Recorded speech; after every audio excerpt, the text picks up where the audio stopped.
March 15, 1993, Portland, Oregon. The rain-soaked streets of downtown reflected the neon signs of small businesses that had anchored the neighborhood for decades. Among them stood Chen's Fine Tailoring, a modest storefront that had served the community since 1967. That evening, the shop's lights remained on well past closing time, but its proprietor, 48-year-old Robert Chen, would never be seen again. Michelle Chen arrived at the shop the following morning, concern etched across her face. Her husband had not returned home the previous night, an unprecedented occurrence in their 23 years of marriage. The front door was locked, exactly as it should be. Inside, everything appeared normal at first glance. The vintage sewing machines sat in their usual positions, bolts of fabric lined the walls in organized rows, and the familiar scent of pressed wool lingered in the air. Yet something felt profoundly wrong. "So glad to have you here. Comment your city so I can bring cases from your region and also know where you're watching me from." On Robert's primary work table, investigators discovered an unfinished suit jacket, pins still carefully placed along the shoulder seams. His appointment book lay open to March 15th, with 3 client names listed for that day. All 3 clients were contacted and confirmed their appointments had been completed as scheduled. Robert had been alone in the shop after 6 o'clock in the evening, his usual closing time. Detective Kevin Morrison of the Portland Police Department began cataloging the scene. No signs of forced entry, no evidence of struggle. The cash register contained the day's receipts, untouched. Robert's personal belongings, including his reading glasses and the thermos he brought from home each morning, remained in their expected places. His car was still parked in the small lot behind the building. The investigation quickly expanded beyond a simple missing person case. Officers canvassed the neighborhood, speaking with other business owners and residents. Several people recalled seeing Robert working late, visible through the shop's large front windows. No one reported anything unusual or suspicious. As detectives dug deeper into Robert's recent activities, a troubling pattern began to emerge. In the months leading up to his disappearance, Robert had received multiple visits from Christopher Walsh, a prominent real estate developer known for aggressive acquisition tactics in the downtown area. Walsh had made substantial offers to purchase the building that housed Chen's Fine Tailoring, each one rejected by Robert. Property records revealed something more disturbing. Walsh's development company had been systematically buying up surrounding properties, assembling parcels for a massive mixed-use development project. Robert's building sat directly in the center of the proposed development site. The project, worth tens of millions of dollars, could not proceed without that single property. Friends and family described Robert as a dedicated craftsman, deeply proud of the business his father had helped him establish. He had expressed no interest in selling, despite financial offers that far exceeded the building's market value. To Robert, the shop represented more than commerce. It was a link to his heritage, a place where traditional techniques brought from China by his grandparents continued to thrive. Michelle provided investigators with another crucial detail. In the weeks before his disappearance, Robert had become increasingly protective of his work notebooks, leather-bound journals where he documented intricate tailoring techniques passed down through generations of his family. He had begun storing them in a locked cabinet, something he had never done before. When detectives examined the cabinet, they found it empty. The realization sent a chill through the investigation team. Whatever had happened to Robert Chen, it appeared someone had wanted not just his property, but also something he had created, something he had guarded, something worth taking by force. And as the first week of the investigation drew to a close, with no leads and no body, one question haunted everyone involved. What secrets could a tailor's notebooks possibly contain that were worth making a man vanish? The investigation into Robert Chen's disappearance intensified as March gave way to April. Detective Morrison assembled a task force, recognizing that this case extended beyond a simple missing person inquiry. The empty cabinet where Robert had stored his precious notebooks became a focal point, suggesting premeditation rather than a crime of opportunity. Michelle Chen provided investigators with critical background information about her husband's work. Robert had been more than an ordinary tailor. His family had preserved specialized tailoring techniques for 4 generations, methods that created structural integrity in garments without modern shortcuts. These weren't simply old-fashioned approaches, but rather sophisticated construction techniques that produced superior results, particularly in how fabric draped and moved with the wearer's body. In recent months, Robert had attracted attention from an unexpected quarter. Fashion historians, textile collectors, and even designers from established fashion houses had begun making appointments at his shop. They came not as regular clients seeking alterations, but as students hoping to learn from a master of forgotten techniques. Robert had been selective about sharing his knowledge, turning away most requests, but occasionally accepting apprentices he deemed genuinely committed to preserving traditional craftsmanship. Among those rejected was Danielle Foster, a 32-year-old designer who had arrived from New York specifically to study under Robert. According to witnesses, she had been insistent, returning multiple times over several weeks. Her final visit, just days before Robert's disappearance, had ended with raised voices audible to neighboring businesses. Foster had left Portland shortly after Robert went missing, returning to New York without explanation. The investigation revealed another person of interest, Thomas Rivera, a 45-year-old antiquarian who specialized in historical textiles and fashion artifacts. Rivera had visited Robert's shop 3 times in February, each visit lasting several hours. Neighbors recalled seeing Rivera photographing the shop's exterior and taking notes. When questioned, Rivera claimed he was simply documenting historically significant small businesses for a book project, but his behavior suggested deeper interest. Financial records added another layer of complexity. Robert's bank statements showed 4 deposits in the 6 weeks before his disappearance, each for exactly $5,000. The deposits came from a corporate account belonging to Heritage Textile Consultants, a company investigators struggled to trace.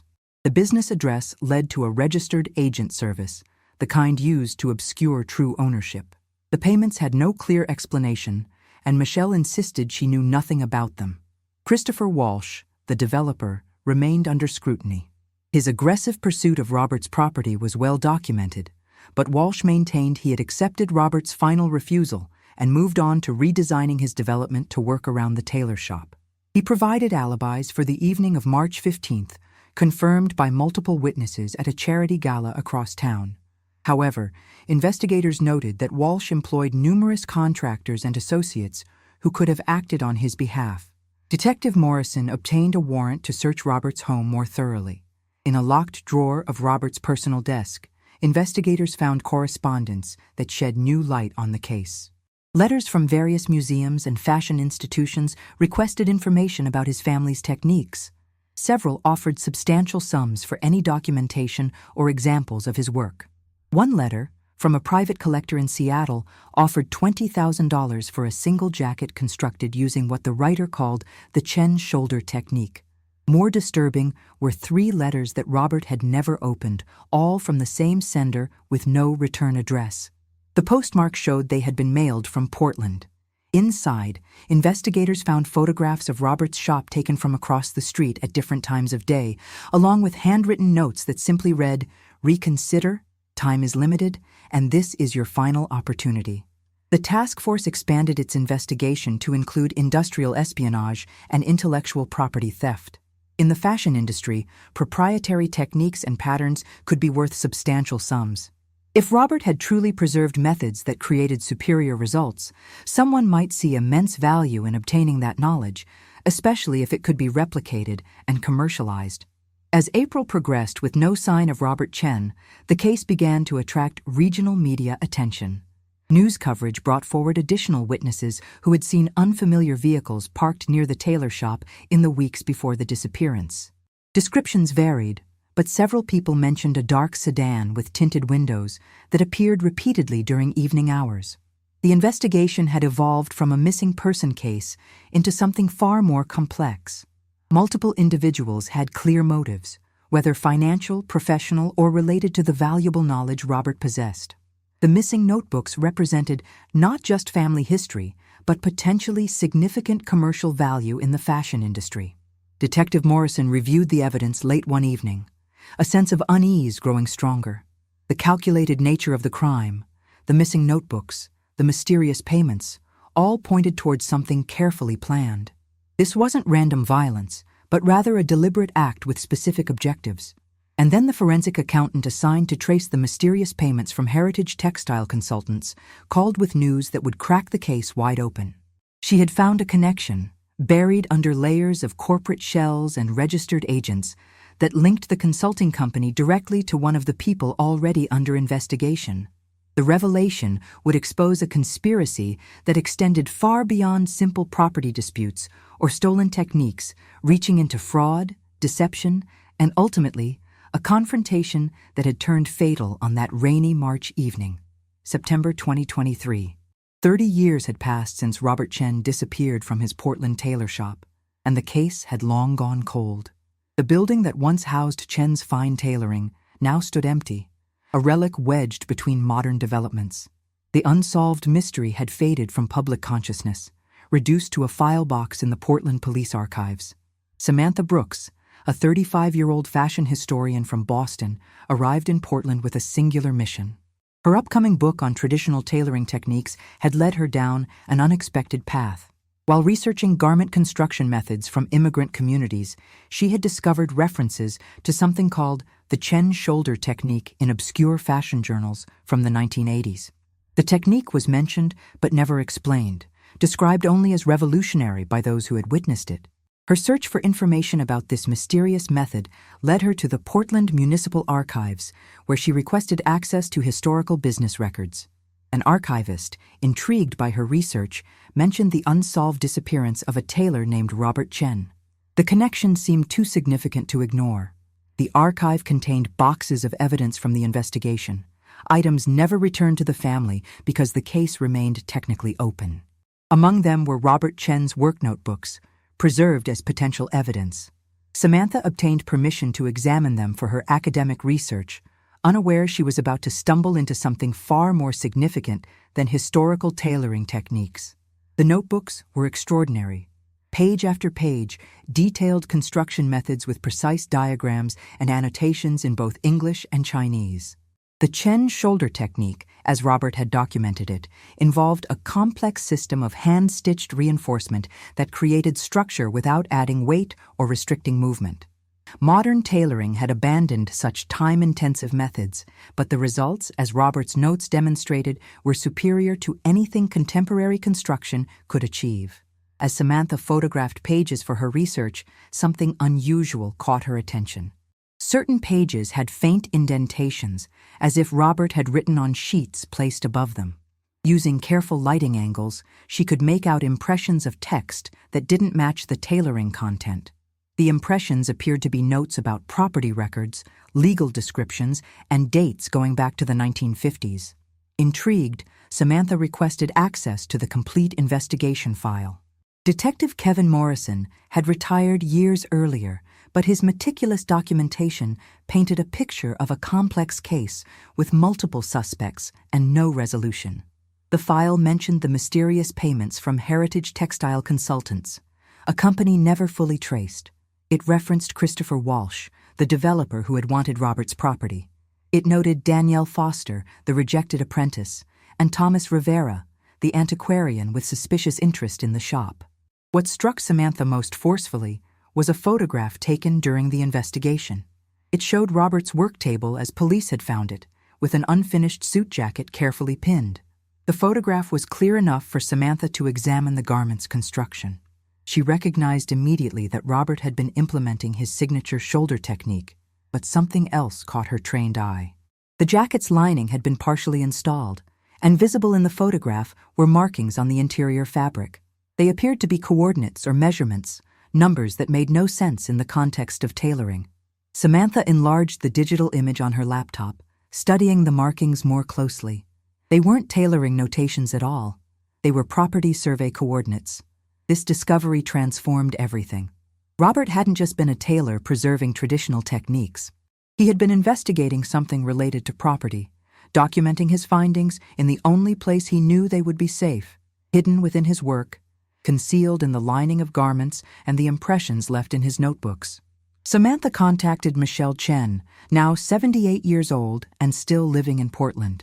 The elderly woman had never stopped hoping for answers about her husband's fate. When Samantha explained her discoveries, Michelle revealed something she had never told investigators, a detail she hadn't thought significant at the time. In the months before his disappearance, Robert had become fascinated with the history of their building. He had visited the county recorder's office multiple times, examining old property deeds and survey maps. He told Michelle he was planning a restoration project and wanted to understand the building's original construction.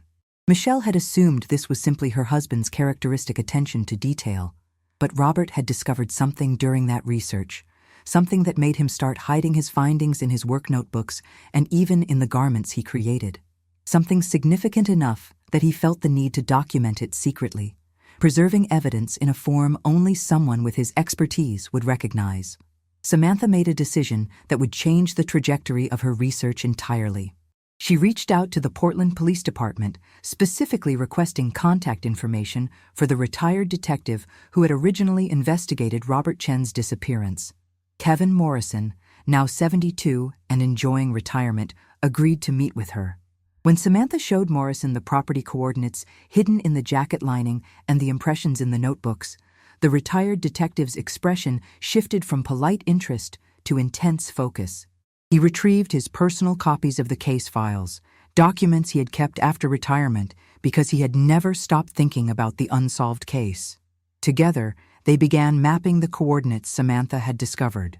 The numbers led to a specific parcel of land adjacent to Robert's tailor shop, property that had been purchased by Christopher Walsh's development company 2 months before Robert's disappearance. The same property where, according to Morrison's notes, Walsh had planned to construct the foundation for his development project before mysteriously scaling back the scope of his plans.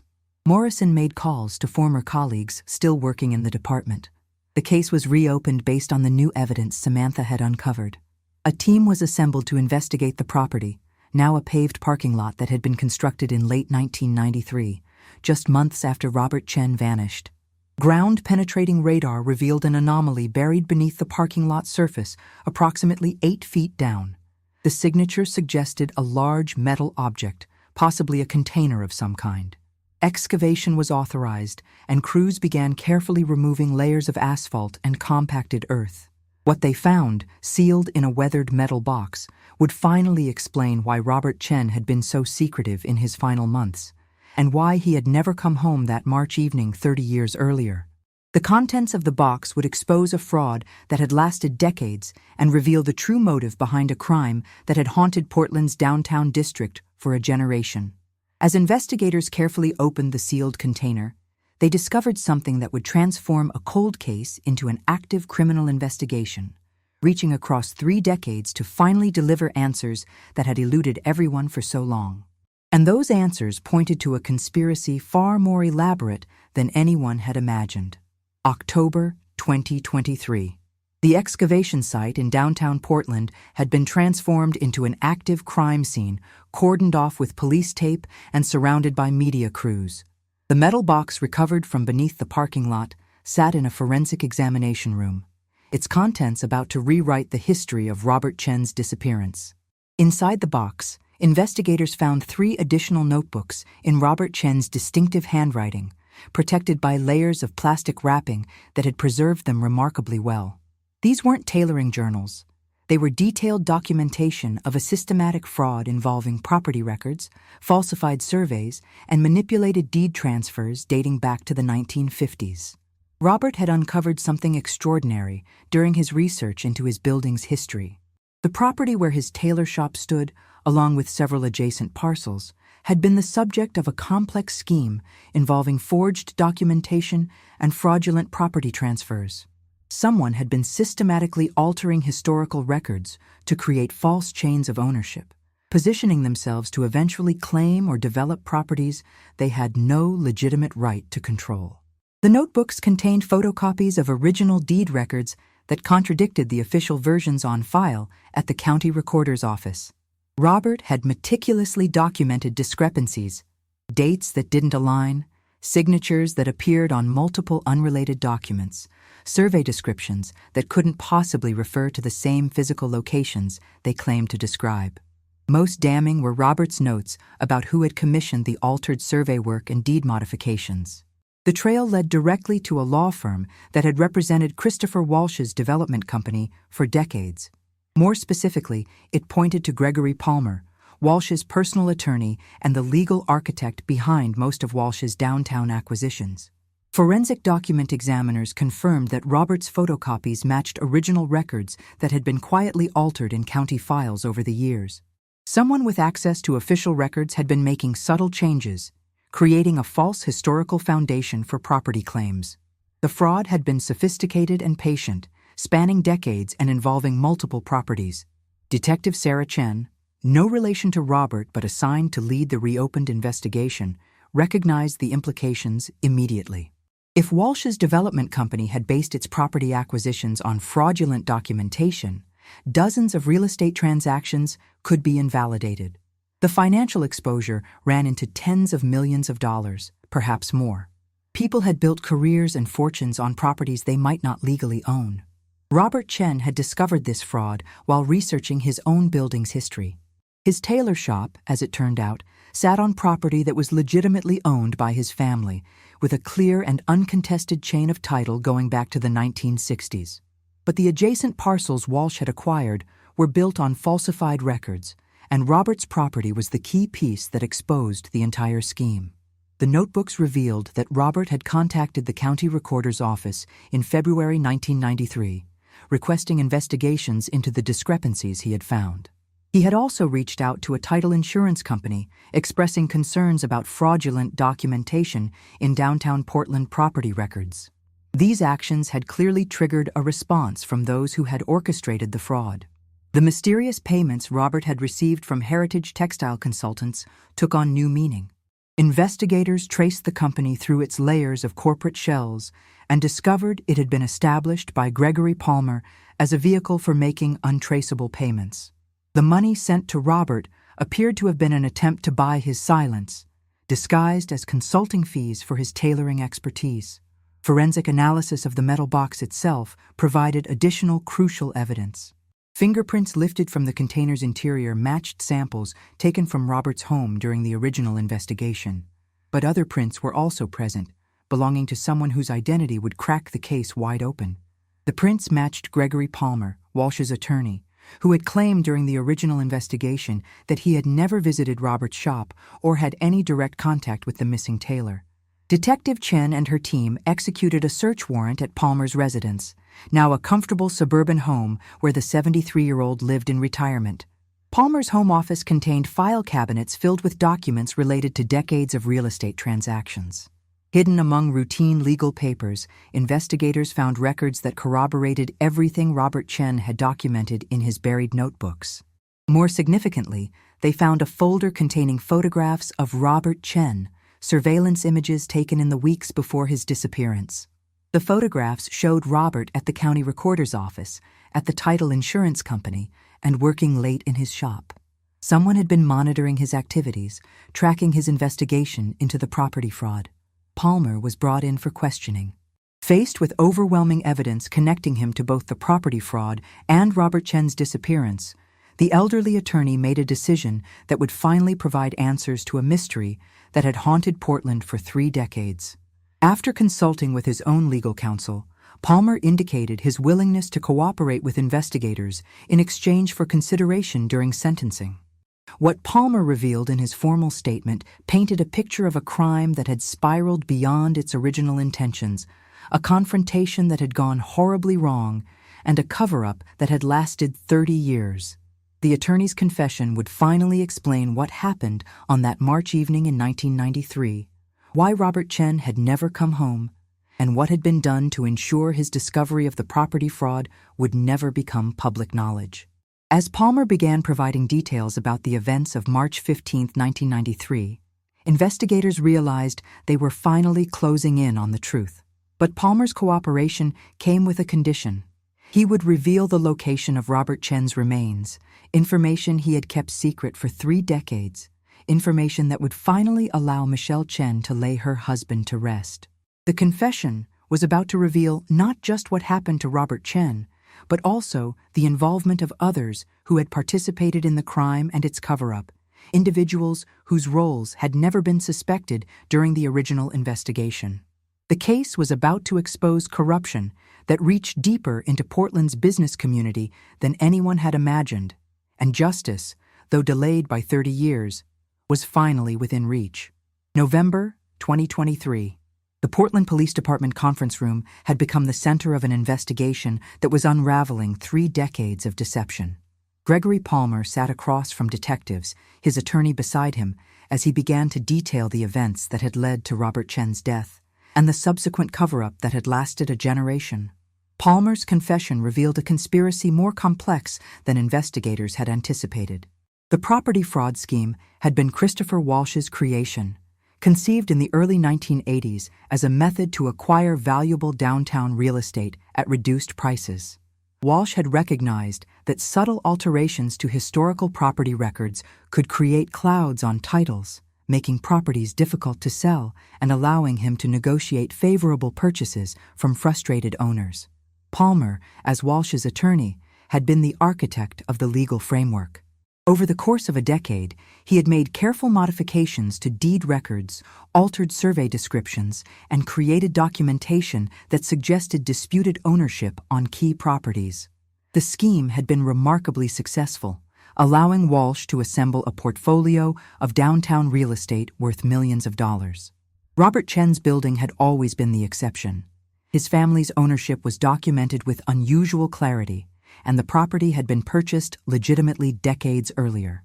Walsh had attempted for years to acquire the Tailor shop through conventional means, but Robert's refusal had created a problem.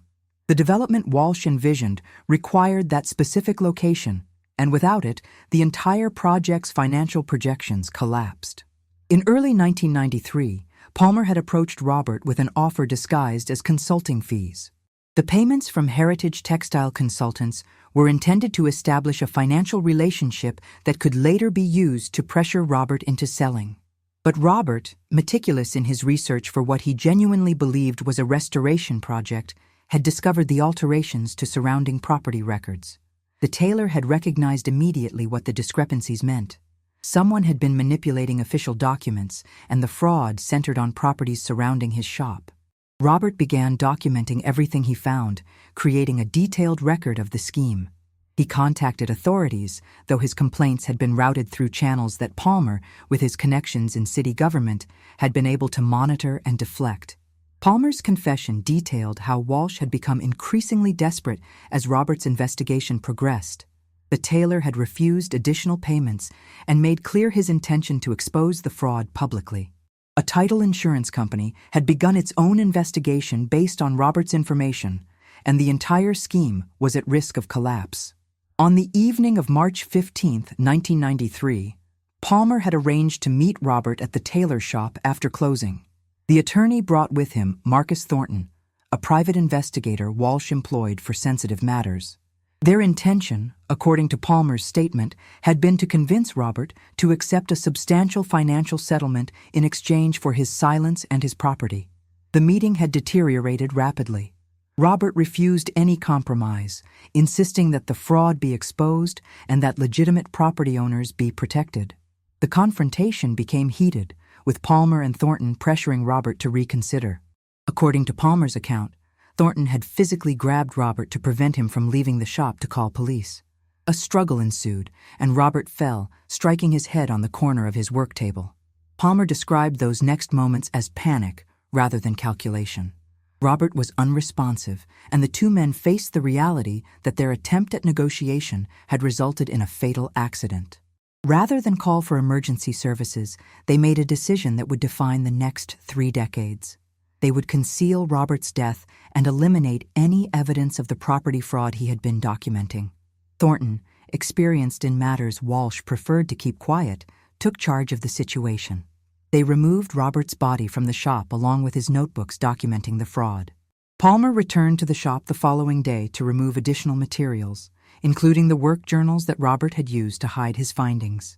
The metal box discovered beneath the parking lot had been Robert's insurance policy, evidence he had buried in case anything happened to him, though he had never had the chance to tell anyone where to find it.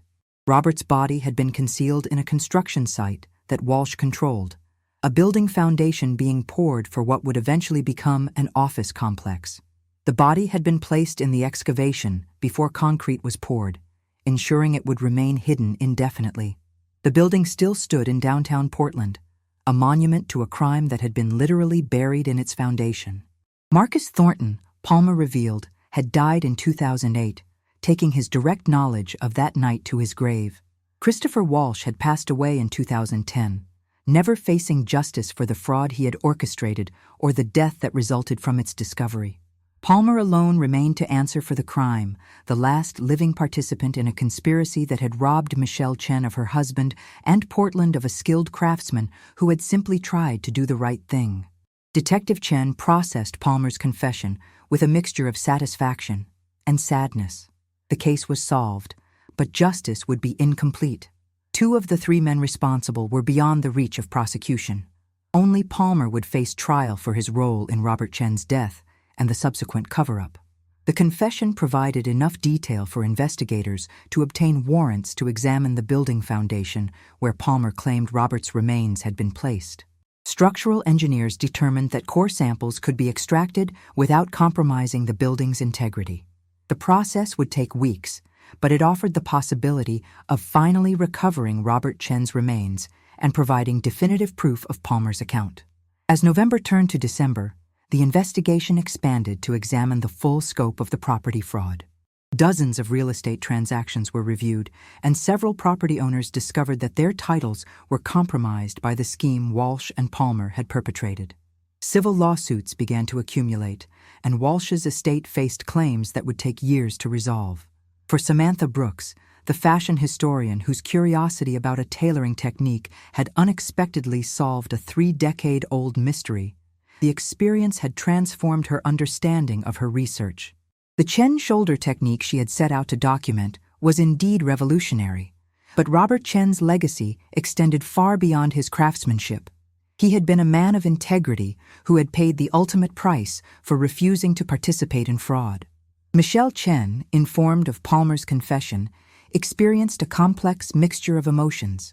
The confirmation that her husband had been taken from her, that he had died trying to expose corruption, brought both closure and renewed grief.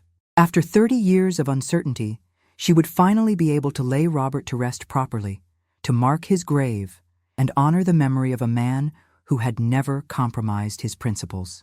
The evidence extraction from the building foundation was scheduled for early December.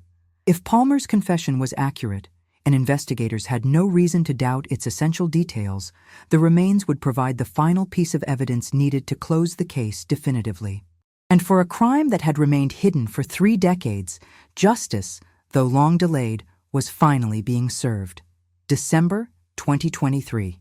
The excavation at the downtown Portland office building had drawn crowds of onlookers and media representatives, all witnessing the final chapter of a mystery that had captivated the city since its reopening. Structural engineers worked carefully, extracting core samples from the foundation at the location Gregory Palmer had specified in his confession. The process was painstaking and technically complex. The building, constructed in 1994, housed several businesses and required that any excavation work be conducted without disrupting operations or compromising structural integrity. Engineers used specialized equipment to bore into the concrete foundation, extracting cylindrical samples that were immediately transported to the medical examiner's office. Analysis of the samples confirmed Palmer's account.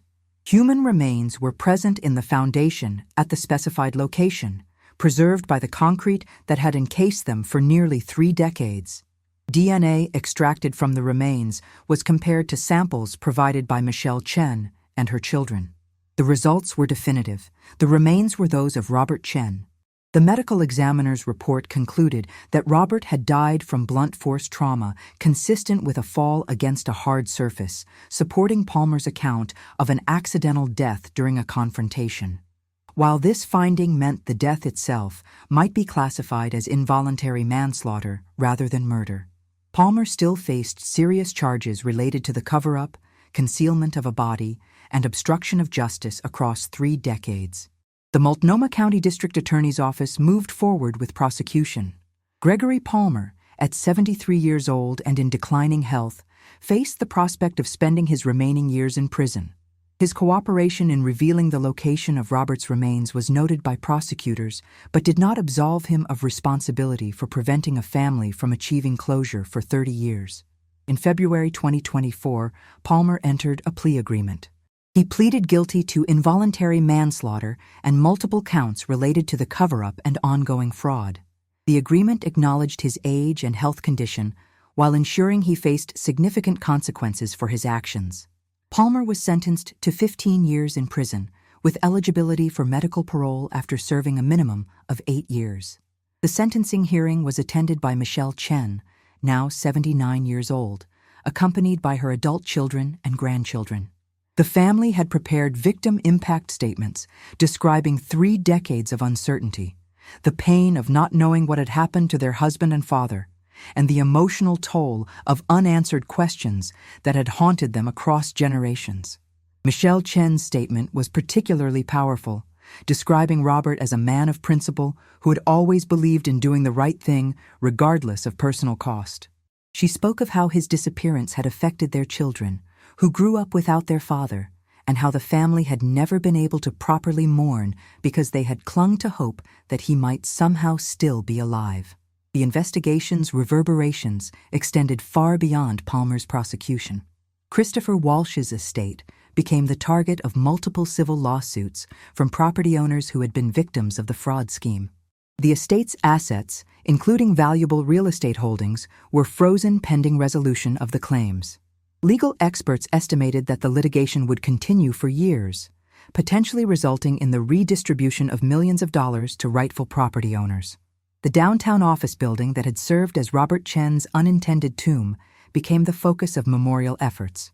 The building's current owners, who had no knowledge of its history, worked with the Chen family to install a commemorative plaque in the lobby.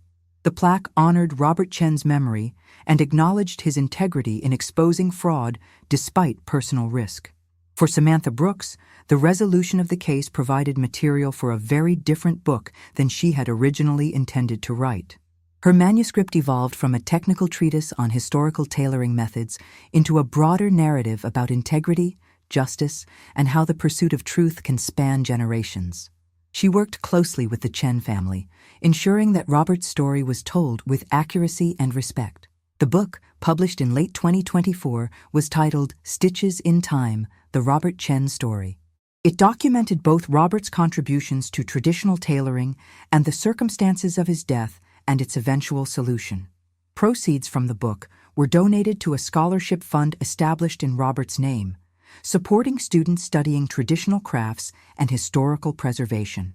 Michelle Chen was finally able to hold a funeral for her husband in March 2024, exactly 31 years after his disappearance. The service was attended by hundreds of people, including former clients who remembered Robert's skill and kindness, fellow business owners from downtown Portland, and investigators who had worked to solve his case. Robert was laid to rest in a Portland cemetery, his grave marked with a headstone that described him as a master craftsman and a man of integrity. The Chen tailoring techniques that had initially drawn Samantha Brooks to Portland were preserved and documented. With the family's permission, Samantha worked with fashion historians and textile experts to create a comprehensive record of the methods Robert had preserved across generations.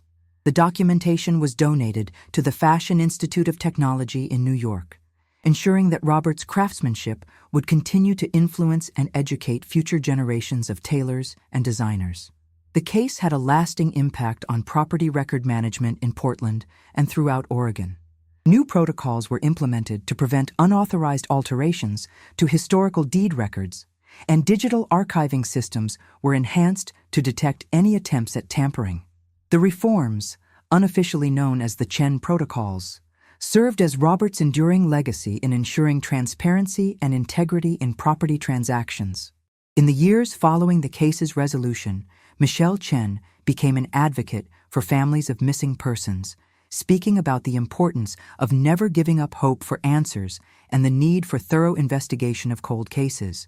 She emphasized that the breakthrough in Robert's case had come not from law enforcement alone, but from an unexpected source, a researcher pursuing an entirely different line of inquiry. The intersection of Samantha Brooks's academic research with a 3-decade-old mystery demonstrated how truth can emerge from unexpected directions.